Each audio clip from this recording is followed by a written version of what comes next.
Welcome to Gingerspyce's survival guide to Reaper mode. I just got done doing my first Reaper life, my first 1 to 30 life, doing all Reaper quests. Reaper mode has been out for 1 month now, and so I wanted to share with you some tips that I learned along the way.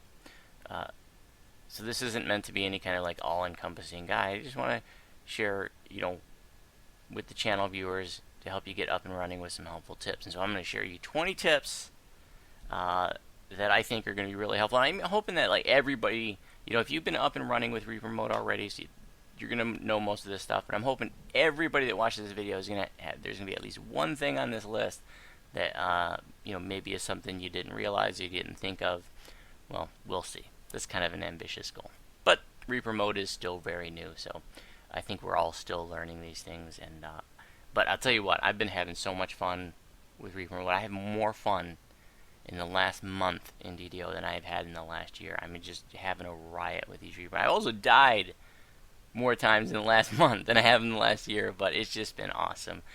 Grouping with people, grouping with guildies, changed the way that we run these quests, because it's a more of a group, it's a higher challenge, it's more of a group focused thing.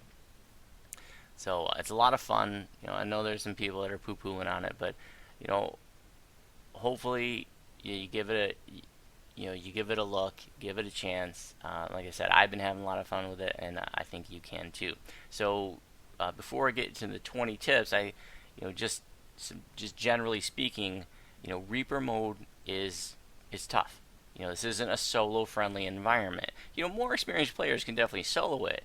It's definitely soloable, but it's definitely, like I said, it's a higher level of challenge, and it's really better for it's a better group environment, better for groups. All kinds of there's all kinds of things going on in Reaper mode that we don't see in regular quests. So for example, player damage is reduced, the mob damage is increased. There's self-healing debuff. There are lots more champions. There are these scary new mobs called Reapers, and there's 4 different kinds. There are death timers, and the length of your death timer is determined by the specific difficulty you're on. So totally new to Reaper mode, there's 10 different difficulties, which is measured in skulls. Just 1 skull is the easiest, and 10 skulls the toughest. So the death timer is increased for every skull. And there's a whole bunch more. Also, named loot has the possibility to drop special Reaper bonuses on it. So that's kind of cool. Alright, so let's get to the 20 tips. Number 1, build for survivability. This isn't really a first lifer friendly or beginner friendly environment. It's not that first lifers and beginners can't do Reaper mode, but it's definitely, like I said, this is a higher level of challenge. It's really tough. And I have found, even myself with a bunch of past lives, even 1 or 2 skulls can be really challenging, especially when you're first starting out and you don't have your Reaper trees filled out yet. So if you're not building to an adequate level of survivability, you're going to find yourself dead a lot. It's not very much fun being dead. And remember, and this, as simple as this sounds, it is as profound as it is simple. Your DPS is 0 when you're dead. So survive first, and then DPS. There's been this sort of prevailing mindset that has evolved in DDO over the last couple of years that all that matters is DPS. Well, like I said, if you don't build to an adequate level of survivability, you're going to find yourself dead doing 0 DPS. So make sure that you can survive these. Realize that it's going to be a bit of a culture shock if you're new to Reapers and you go in and mobs hit hard. It's tough stuff. Which brings us to number 2.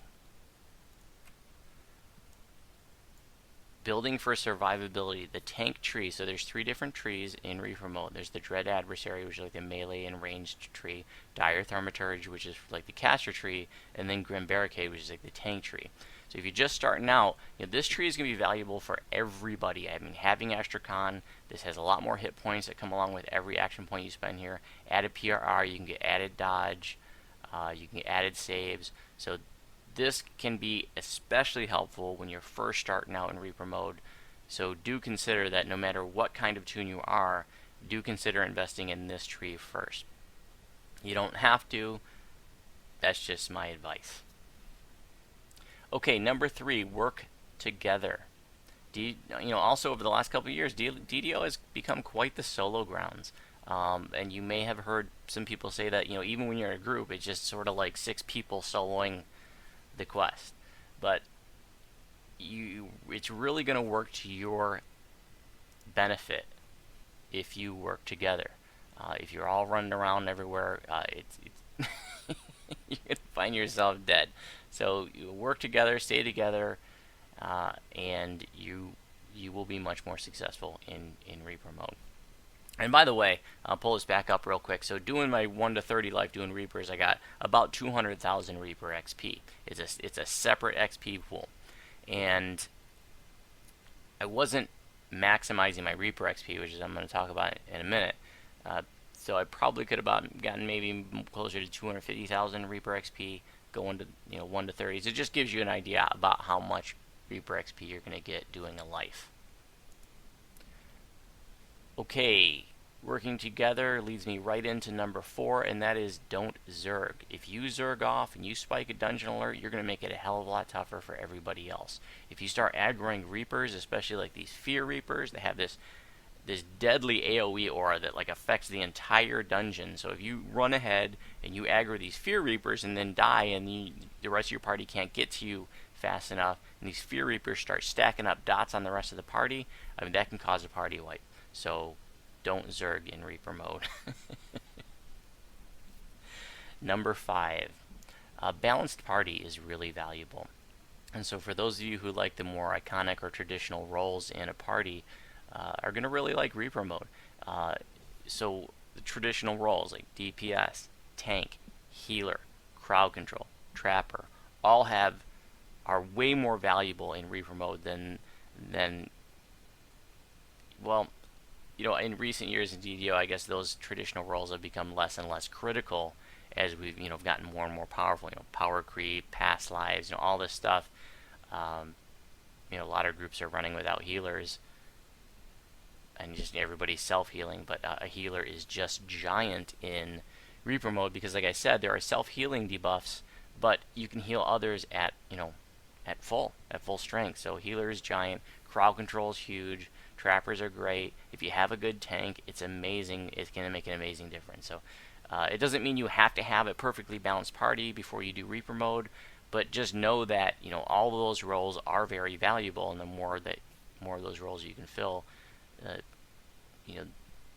more successful you're going to be. The easier time you will have with Reaper mode. Okay, number 6. I mentioned that there is a separate XP pool for Reaper XP, and the level restrictions are different than what we're used to. So if you're just doing regular questing, let me pull up the Adventure Compendium here. Let's say you're doing like the Snitch here, which is a base level 5 quest. If you're elite streaking, you can do that. It's level 7 on elite, and so if you're elite streaking, you would typically do like your level 5 quest like Snitch at level 7. Well, if you want to get maximum Reaper XP, you got to run it at the base normal level of the quest. So you got to run Snitch at level 5. So you're already 2 levels lower than you were probably used to running it, which that right there makes it tougher. But then, it being Reaper mode makes it even more of a challenge. So, like I said, this is tough stuff. And if you want to get maximum XP, start getting used to running it at the base normal level of the quest. So this is having an unintended, maybe it's not an unintended consequence, but it's having the consequence of sort of parsing out the player base, which sucks, and so a lot of people are being critical of this facet of Reaper mode, and that is like the people who are Reaper streaking and the people who are elite streaking are doing these quests at different levels. So if people are Reaper streaking and they're doing Snitch, they're going to post an LFM and it's going to be maximum level 5. And the people that are elite streaking might see this Snitch group, might think, I want to get in there, but they're not going to be able to, if they're elite streaking and running it at that maximum level, which would be level 7, for example, for the Snitch. because level 5 is the maximum level to get your most Reaper XP. And so if you were level 7, 2 levels over, you get a 50% penalty to Reaper XP. So there's people that are trying to maximize their Reaper XP. There's no way they're going to allow a level 7 in there. Take a 50% hit. That's a pretty big hit. If you're 1 level over, you take a 20% penalty to Reaper XP. If you're 3 levels over, you take a 70% penalty. All the way up to 6 levels over, you take a 95% penalty to Reaper XP. And that is the highest over level you can be to run a Reaper quest. So for example, the Snitch, which is level 5, you could run it at a maximum of at level 11. You could not even enter it on Reaper mode at level 12. It just will not let you in. If you're doing the Epic Snitch, which is level 20, you have to be level 20 to get maximum Reaper XP. So this is kind of an awkward level. It's worth mentioning because, well, with Epic quests, you can't enter it if you're heroic. So like a level 19 cannot enter an Epic quest. And if you're 21 or above, you're taking an XP penalty. So if you want to get maximum Reaper XP with like this level 20 Epic quest, all your party members have to be exactly level 20. So it could be hard to get people for those like lobby Epic quests. Alright, number 7, get used to healing others.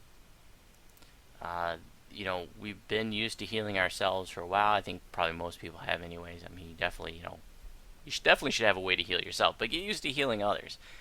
So wands and heal scrolls especially, like during heroics, heal scrolls are huge. Remember, you have self-healing penalties, but you can heal others at full strength. So it could be worth investing in some UMD to make sure you can use wands and heal scrolls. Even if you don't want to routinely heal others, at least have the ability to do it in emergency situations. You may not like doing it, but it's better than failing. Number 8, get to know your Reapers and champions. This can be valuable to know to help you prioritize your kills. There are 4 different kinds of Reapers. There's a Carnage Reaper, they hit like a freaking freight train. And like I said, there's Fear Reapers, that is AoE dot, there's like Famine Reaper, and I can't remember the other one. In any event, I'm going to put a link in the video description that has the DDO wiki and article about Reaper mode, and it tells what the different Reapers do. So, and generally speaking, you should kill the Reapers first. They're pretty scary.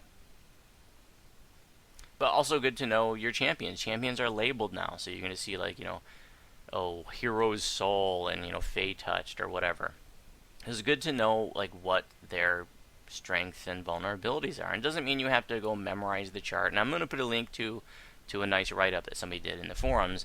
But don't feel like you have to study this and memorize it. But it's probably a good long-term goal for you to familiarize yourself with the different champions, and having some of this knowledge can be real helpful. So, for example, I know that Fey Touched champions are immune to dancing and charms, which is important to me because I've been using like Odo's Irresistible Dance as to crowd control a lot of mobs. But I know that Fey Touched and there's like 4 others that can't be danced. So I know to not even waste my time or my spell points trying to dance those particular champions. Number 9, Yugo Pots. So a lot of you already love Yugoloth potions.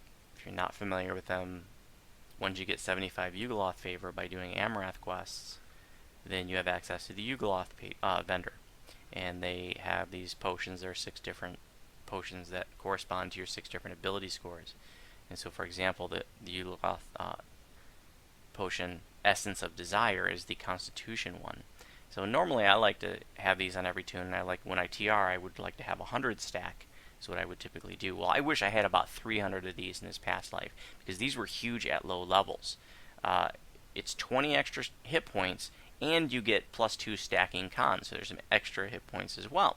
So I found these to be especially helpful in the really lowbie Reapers. So when you TR, maybe pick up a little bit more than you used to, or if you're not used to picking up these, I would recommend that you go buy at least 100 stack, if not 200 or 300 of them when you TR if you're going to do Reaper mode quests. Okay, number 10. air elemental gems. A longtime favorite of a lot of players. These can be really helpful in low level quests, but especially in Reaper mode. If you don't know this item, this comes from Crystal Cove, and they're pretty cheap to get. And it's a summon monster 8 that you can pull out at level 4. It pulls out an air elemental, which not only can take a bunch of hits and mobs aggro on it instead. And when you're doing like level 5 quests, that's pretty significant to have a summon monster 8 greater air elemental out. And it can also knock mobs down too. So these are really helpful, especially when like a bunch of my guildies had them. We had 2, 3, 4 air elementals out. Really, really helpful in Lobby Reaper questing. Okay, number 11, Festival Cookies, like this Queen Laylat Marilith cookie. This isn't actually a particularly good one, but there are some that are really good. I actually gave away all my cookies recently, and now I wish I hadn't. But a bunch of my guildies have been using them, and have been really, really helpful in those Lobby Reaper quests, especially at first. Because like I said, it's a culture shock, and you're first starting out in Reaper, and you don't have any of your Reaper trees filled out. They're tough. So every little benefit that you can get, so if you have like ice storm cookies or something or whatever, those can be really, really powerful and really, really helpful in Lobby Reapers. Number 12, Petrification Runestone. So this is something that a lot of players don't know you can make, and they're really cheap to make. And you just go to the Bound Shard crafting station here, and just type in Petrification, and there are 4 different types. There's minor, lesser, greater, major, and they're just different minimum levels to use them, and they have a higher DC. And this is, from what I understand, this is not flesh to stone. It's petrification, which maybe acts a little bit different. It seems to be anyways, because you can petrify things that you can not normally use flesh to stone on, like golems, for example. Like an iron golem, for example. But these have been huge in heroic questing. Cheap to make, you can see it's just a low essence cost, and you need some Sybaris Dragon Shard fragments. Hopefully you've been saving those up. And you don't need very high crafting level 8 to do the minors, all the way up to 98 to do the majors. You can't spam these, they have kind of a longer cooldown, but they can definitely be really helpful. I mean, you see a champion, you toss that on them and stone them. Awesome. And it's been a riot when, like, my guildies are doing a heroic Reaper quest. If I make sure that we all get these and we're all tossing these, it's giant and it's tons of fun. So, make yourself some petrification runestones, and the major ones, which you can use at level 17, have a DC of 39. That's pretty solid, for upper level heroics, 17s, 18s, and 19 quests. These aren't going to be so helpful in epics. I wouldn't even bother in epics, but in heroics, these are awesome. And then the minor runestones, I think you can use those at like level 3 or something, level 2 or 3. So really helpful. Make yourself some stacks of runestones, petrifying runestones. There are also like there's like a stunning runestone and a flash runestone, I think, can blind mobs. But I think these petrifying ones are probably going to be your best bet. Tons of fun. Cheap to make. Go make some. Okay, number 13. Like I said, we need every little advantage that we can get in these Reaper modes, these Lobby. So you can get greater potions of greater heroism, minimum level 1. This is another thing, like a lot of players, even longtime players, didn't know you can get these from the Vampire Verisjanti behind House Jurassico. He's actually behind the house in House J. And he's tucked away back there, really easy to miss. And you can trade 10 of these Amulets of the Lost Empire, and he gives you a minimum level 1 Potion of Greater Heroes in the last 10 minutes. So this, single digit Reaper quest, this can be really huge. So like I said, every little benefit is helpful. So search your red bags for your Amulets of the Lost Empire and go get yourself some Potions of Greater Heroism if you didn't know about that. Big help in Lobby Reaper questing. Okay, number 14. You remember when you were a noob years ago and you went into Waterworks and those Kobold casters were throwing lightning bolts to one-shot you, and they were just terrifying? Well, Reaper mode is bringing back those days. Those Kobold casters, those Lobby quests, are freaking terrifying when they're throwing those lightning bolts around. So I would highly recommend that you get an electrical absorption item. You can find randomly generated ones. You can also craft them. Uh, so it'll help make those lightning bolts a little less terrifying. Number 15. Your mana and your hit points regenerate to full when you enter a Reaper quest. But it's not a full rest. So you don't get like clickies back, you don't get action boosts and bard songs back, for example. So if you need those, to get those back, you need to rest in a tavern. But if you just need to get your mana and your hit points back, you could just step into a Reaper quest and you'll get it all back. And so one of the quirky things that we discovered is that you can actually cast Hero's Feast on yourself, which normally goes into effect after a rest, but if you cast it on yourself before you enter a Reaper dungeon, it will go into effect as soon as you step in, which is kind of neat. So it was helpful, in sort of mid Reaper quests we were doing this. It's not a giant benefit, it's not worth necessarily going out of your way for, but if you and your guildies are standing outside the quest getting ready to enter, toss this. It gives you a few temporary hit points, it gives you +1 morale bonus attack rolls and will saves, and immunity to fear for 1 minute per caster level. So this is, if you got the scrolls from House J like I do here, it'll last 11 minutes, caster level 11. So that's kind of neat. Number 16. Consecration and Sacred Ground have been a favorite among melees for a while now. For any tune that's not self-healing, especially melees that aren't self-healing, because it drops like a healing aura around you if you have both of these twisted in. So if you're not familiar with the way that these work, it's from your Divine Crusader tree. Consecration, when you toss this, it throws an aura at your feet. It doesn't move with you, and it does fire and good damage to any enemy mobs within that aura. But if you have the next tier enhancement, Sacred Ground, it also heals you and nearby allies. Now, there is the self-healing debuff, so it won't heal you as much, but it does heal your party members that are within that aura fully. So this can be even, this is even more helpful in Reaper mode. So it is a lot of real estate to twist in two things. You got to twist in both Consecration and Sacred Ground to benefit from that healing part of it.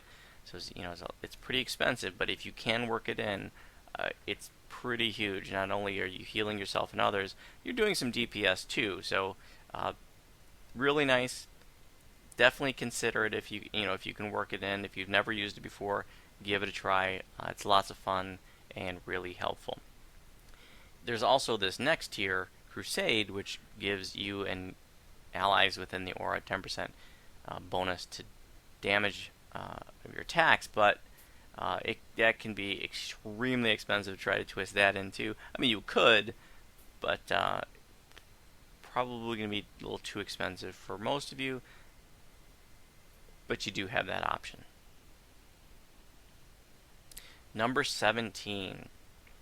The Reapers are not undead. They look like wraiths, so it's sort of intuitive for us to think that they are undead, but they're actually not. They're lawful outsiders. So the important point there is that, so therefore they're affected by things that undead aren't. So since they're not undead, you can use Charm Monster on them. You can dance them, etc. So knowing that they're not undead and knowing that you can do things like dance them is going to be really helpful. Number 18, ship buffs. Of course, we all love our ship buffs, but now in Reaper mode, they're more important than ever. And if you are in a smaller guild and you don't have all the bells and whistles ship buffs, don't hesitate to ask somebody. If you're grouped in a party, if they have high-level ship buffs, don't hesitate to ask them for ship invite and get the best ship buff that you can. They last 5 hours, so you can. They last a long time, so you can ask somebody for one and just keep running with them for hours. And, most people don't mind giving you a ship invite to get buffs from their ship. Number 19. Charms are huge in heroic questing. Charming mobs, I found to be extremely helpful. Charm person, charm monster, etc., etc. Charms are great because not only is that one mob no longer aggressive to you, but then it just pulls the aggro of the other mobs to them. So sometimes it's not a very popular, it's not a very group, might not be very popular in some groups. Some people find mob charming to be irritating, but it can be especially helpful in Reaper mode. So I don't think most people are gonna mind, because it's a lot more fun when you're successfully completing Reaper mode as opposed to getting your butt kicked by a bunch of scary champions. So if you are a caster and you have access to charm spells, it's not necessarily, I'm not saying rework your tune to be a charmer, but in heroic questing, and this is probably not going to be a viable strategy in epics, but is going to be a lot more viable in heroic questing. You don't necessarily need uber DCs to be able to charm mobs, so definitely play around with some charms, and you might find you really like them in Reaper mode. Alright, and the last one, number 20, is actually from a channel viewer, which this was a tip that I really liked. I haven't personally tried it yet, but he said it's awesome. It totally sounds awesome, and that is your Greater Stalwart Trinket from Crystal Cove, which is a level 4 trinket, can proc a stone skin on you when you get hit. So that I can see that being really, really helpful in low B Reaper questing. So next time Crystal Cove comes out, pick yourself up a Greater Stalwart Trinket. Not a lot of great low B trinkets anyway, so give that one a look if you don't already have one, and give it a try in Reaper mode. Having stone skin on you for those single digit Reaper levels is going to be pretty huge. Alright, those are my 20 Reaper tips to get you up and running in Reaper mode questing. But even if you've been running Reaper this whole time, I hope there was at least one item on this list that was maybe something you hadn't thought of and you'll find useful in your Reaper questing. If you haven't tried Reaper yet, and you're looking for an added level of challenge, or if you like the more group-oriented nature of it, give it a try. Like I said, I've had tons of fun with it. I hope you'll have as much fun with it as I have. Thanks for watching. If you have any questions about my videos, you can respond on YouTube. And if you happen to be on Sarlona, you're welcome to send me a tell.